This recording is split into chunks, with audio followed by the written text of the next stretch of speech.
ধারাবাহিকভাবে চলছে, এটা আপনারাও দেখছেন। এবং আজ সকালবেলা পূর্ব থানা ওসি রানা চ্যাটার্জি গোপন সূত্রে জানতে পারে যে গোলাপবাগান এলাকায়, আপনারা জানেন সেটা, কিছু ছেলে ড্রাগস বিক্রি করার উদ্দেশ্যে অ্যাসেম্বল হয়েছে। তো সে অনুযায়ী রানা চ্যাটার্জির সঙ্গে সমরেশ, তারপর সৈকত দাস, সৈকত দেব এবং মহিলা সাব ইন্সপেক্টর কমলা, মুরাশিন এবং অন্যান্য স্টাফ একটা টিম সঙ্গে প্লেন ক্লথেও ছিল। ওইখানে গিয়ে রেড করার পর 4 জনকে ধরতে পারে এবং ওদের সাথে বাইকও ছিল। ওরা পালিয়ে যাওয়ার চেষ্টাও করেছে।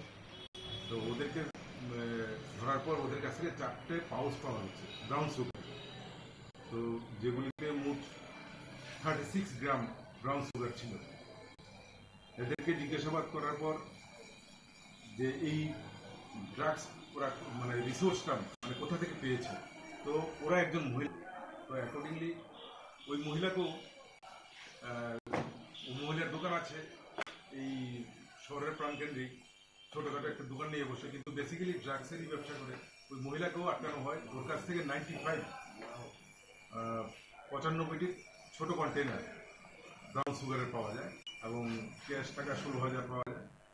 তো ওদেরকে সবাইকেই অ্যারেস্ট করা হয়েছে এবং এই সমস্ত ঘটনার উপর ভিত্তি করে একটি সুনির্দিষ্ট একটি কেস নেওয়া হয়েছে। এদেরকে আজকে আদালতে প্রেরণ করা হয়।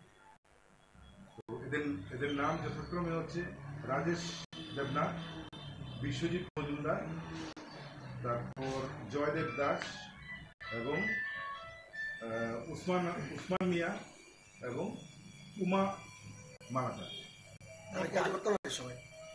সবাই আগরতলায় শহর এবং শহরতলি। মোট কতজনকে ধরা হয়েছে? মোট 5 জনকে, একজন মহিলা সহ। আর এর মধ্যে আমরা 2-3 জন যারা পালিয়ে গেছে, তো এদেরকেও আমরা শনাক্ত করতে পেরেছি। ওদেরকে জিজ্ঞাসাবাদ করে এদেরকেও অ্যারেস্ট করা হবে। যে মহিলাকে আটক করা হয়েছে, সেই মহিলার বিরুদ্ধে আগে কোনো এরকম মামলা? না, সেটা নেই, এখন পর্যন্ত নেই। কিন্তু তারপরে আমরা দেখছি এই মহিলা এই ব্যবসার সাথে কবে থেকে জড়িত। এমনিতে মহিলা কি করে? এমনিতে তো চায়ের একটা ছোটখাটো দোকান নিয়ে বসে আছে।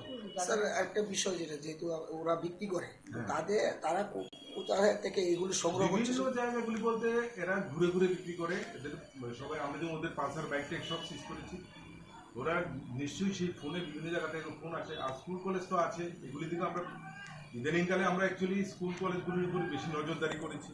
তাই এরা অন্যান্য জায়গাগুলিকেও বেছে ওরা ব্যবসাটাকে এইভাবেই করার চেষ্টা করছে। যেহেতু মহিলা পেয়েছেন, কদিন আগে একজন মেয়েও পেয়েছিলেন, তাহলে দেখা যাচ্ছে যে যুব সমাজের সঙ্গে জড়িয়ে আছে মহিলারা বা মেয়েরা বলতে গেলে।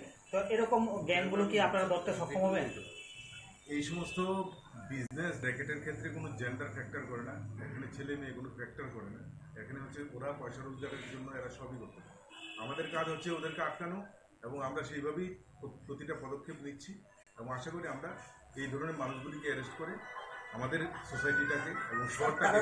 তারা তো স্যার বিক্রেতা, কিন্তু তারা যাদের থেকে আনছে, যে পাইকারি বা কিংগুলি যারা আছে, গত মাসে যেমন ওই কেসের তো আমরা কিংকে অ্যারেস্ট করেছি। আপনারা তো জানেন ওই ট্রাকের মধ্যে যে পাওয়া গেছে গাঁজা, ওই কিং তো আমরা অ্যারেস্ট করেছি। তারপর আরও অ্যারেস্ট হবে এবং কোনো কেসেই মানে মেইন যে বিক্রেতা, মেইন যে সাপ্লায়ার, ওকে অ্যারেস্ট না করতে আমরা চার্জশিট করি না। তাদের বয়সটা কিরকম? সবার বয়স অ্যাভারেজ আমি বলে দিচ্ছি, সবার বয়স অ্যাভারেজ 25 থেকে 30-এর মধ্যে। কি কারণে, কেন তারা এই বয়সের যুবকরা মানে এই ব্রাউন সুগার বিক্রি করে? পয়সা রোজগারই হচ্ছে মুখ্য ব্যাপার। কারণ কাজের তো কোনো অভাব নেই। কাজ করলে সবাই মানে আস্ত ত্রিপুরা রাজ্যের মধ্যে সবাই কাজ করেই বেঁচে আছে। যারা এখনো করছে তাদের উদ্দেশ্যে আপনার কি বার্তা, যেহেতু আপনি সদরের বয়সে রয়েছে? আমরা কাউকেই রেহাই দেব।